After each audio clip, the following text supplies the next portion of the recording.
Les textes liturgiques du dimanche 13 mars 2022. Première lecture.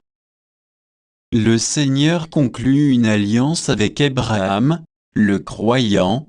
Genèse 15, 5 décembre 2017-18. Lecture du livre de la Genèse.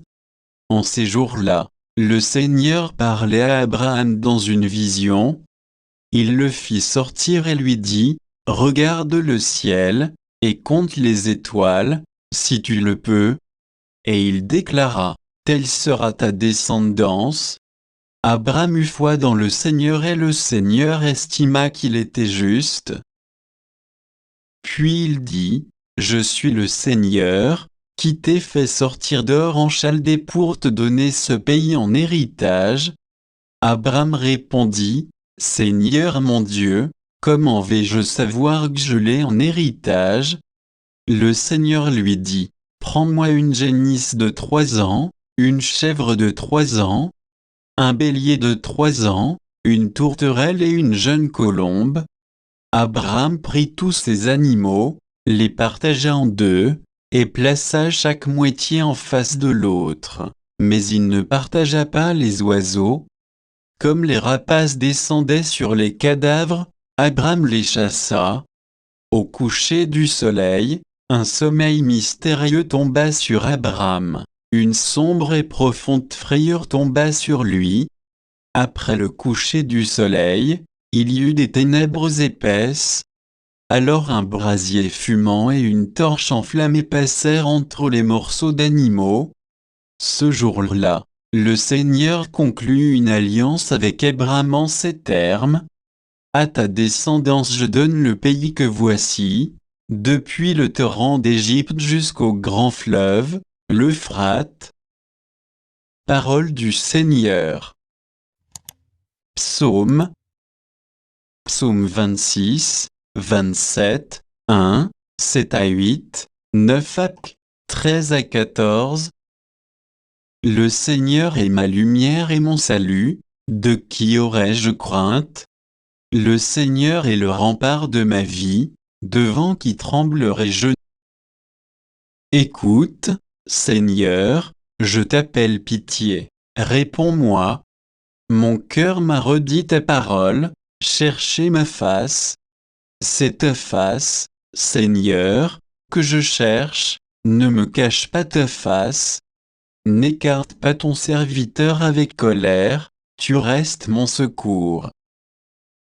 J'en suis sûr, je verrai les bontés du Seigneur sur la terre des vivants.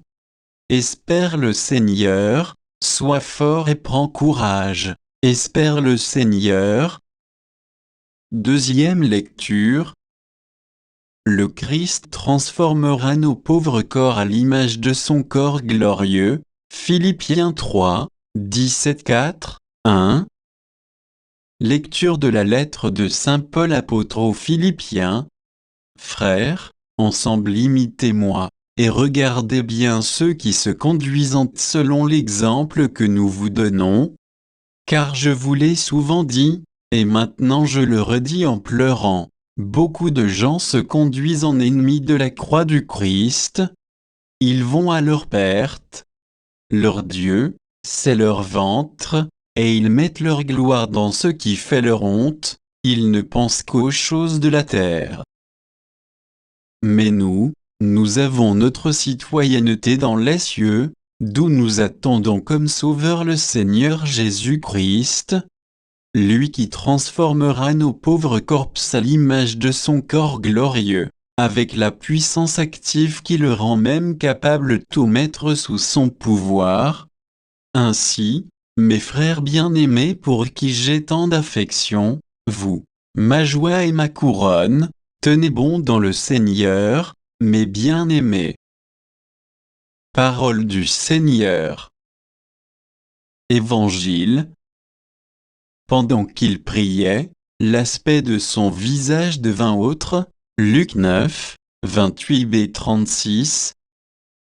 Évangile de Jésus-Christ selon saint Luc. En ce temps-là, Jésus prit avec lui Pierre, Jean et Jacques, et il gravit la montagne pour prier.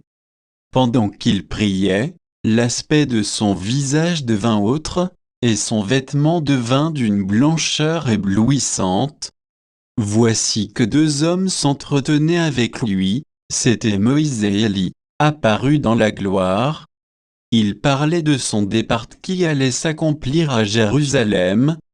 Pierre et ses compagnons étaient accablés de sommeil, mais, restant éveillés, ils virent la gloire de Jésus, et les deux hommes à ses côtés. Ces derniers s'éloignaient de lui, quand Pierre dit à Jésus, « Maître, il est bon que nous soyons ici. Faisons 3 tentes, une pour toi, une pour Moïse, et une pour Élie. » Il ne savait pas ce qu'il disait. Pierre n'avait pas fini de parler, qu'une nuée survint et les couvrit de son ombre. Ils furent saisis de frayeur lorsqu'ils y pénétrèrent. Et, de la nuée, une voix se fit entendre. « Celui-ci est mon fils, celui que j'ai choisi, écoutez-le. » Et pendant que la voix se faisait entendre, il n'y avait plus que Jésus, seul. Les disciples gardèrent le silence et, en ces jours-là, ils ne rapportèrent à personne rien de ce qu'ils avaient vu.